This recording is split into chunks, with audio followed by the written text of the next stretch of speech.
తమరు అవకాశం ఇచ్చారు, సంతోషం, మాట్లాడాలి ఉంది. కానీ దేమే మాట్లాడాలనేది కూడా అర్థం కావట్లేదు అధ్యక్ష. ఎందుకంటే పుస్తకాలే పంపలేదు, మాకు పుస్తకాలే ఇవ్వలేదు. ఇప్పుడు పొద్దున ఇందులోకి వచ్చిన తర్వాత నేను సెక్రటరీ గారిని అడిగితే ఇప్పుడు తను తెచ్చి ఇచ్చేయండు. పొద్దుగాల 4:30 గంటలకు వచ్చినాయి సార్. మరి వారేమో మేము రెగ్యులర్గా ఇస్తాం సార్, అట్లనే పార్టీ ఆఫీసులో వచ్చి తీసుకుపోతారు అని చెప్పాడు.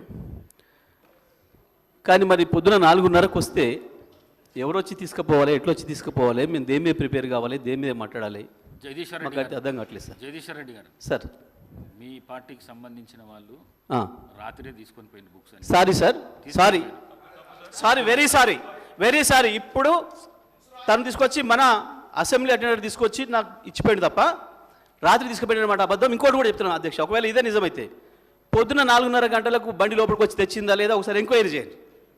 పొద్దున 4 గంటలకు పుస్తకాలు లోపలికి వచ్చినాయా లేవా మొత్తం రికార్డు ఉంటుంది, అసెంబ్లీలో గేట్ దగ్గర గేట్ పాస్ ఉంటుంది, ఎవ్రీథింగ్ ఉంటుంది, చేయండి అధ్యక్ష ప్లీజ్.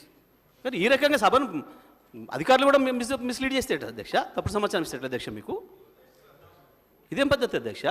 జరిగితే పొరపాటు జరిగిపోయింది, ఒప్పుకోవాలి, చెప్పాలి, ఇంకోసారి జరగకుండా చూసుకుంటామని చెప్పాలి ఎల్ఏ మినిస్టర్ గారు లేచి. కానీ మీకు తప్పు సమాచారం ఇచ్చి మీతో ఎట్లా చెప్పిస్తే ఇదే పద్ధతి అధ్యక్ష? జరుగుతుండొచ్చు, ఒకవేళ ప్రింటింగ్లో ఆలస్యం అయి ఉండొచ్చు, కరెంట్ లేక ఇబ్బంది అయి ఉండొచ్చు, అక్కడ ప్రింటింగ్ స్టేషన్ దాని కాడ ఇబ్బంది జరిగి ఉండొచ్చు, నేను కాదంటలే. కానీ దాన్ని ఉన్నందుకు చెప్పాలి. కానీ సభాధ్యక్షునికే తప్పుడు సమాచారం ఇస్తే అది కరెక్ట్ కాదు కదా అధ్యక్ష.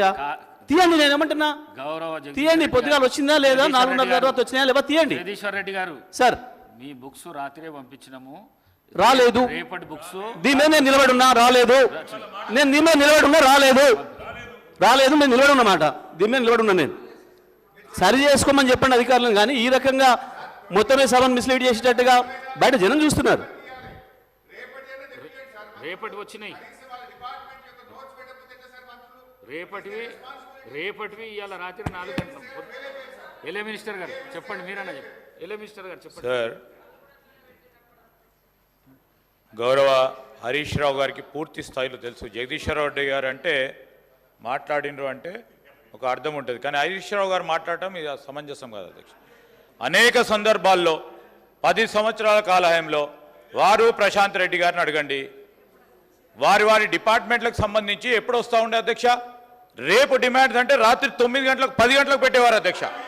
రేపు 10 గంటలకు. నిన్న సెలవు దినం ఉంది, అదే రోజు మొన్న సాయంత్రం అధ్యక్ష అన్ని శాఖలకు సంబంధించిన డిమాండ్స్ పెట్టడం జరిగింది.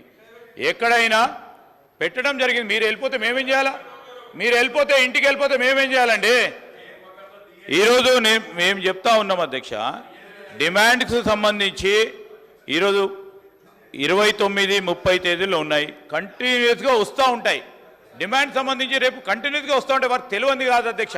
కేవలం మా హరీష్ రావు గారు ఏం చేస్తారంటే లేచి బుల్డోజ్ చేసే ప్రయత్నం, దాంతో తికమక చేసి ఈరోజు అందరినీ కన్ఫ్యూజన్ పెట్టే ప్రయత్నం వారు నిరంతరంగా చేస్తూ ఉంటారు అధ్యక్ష. దయచేసి హరీష్ రావు గారికి ఉన్న అనుభవం ఈరోజు నేను చెప్తా ఉన్నాను, కొత్తగా వచ్చిన గౌరవ సభ్యులందరూ కూడా ప్రాక్టీసెస్, ప్రొసీజర్స్ సరైన విధానంలో వారు కూడా నేర్చుకునే విధంగా వారి సలహాలు ఇవ్వమని కోరుతా ఉన్నాను అధ్యక్ష.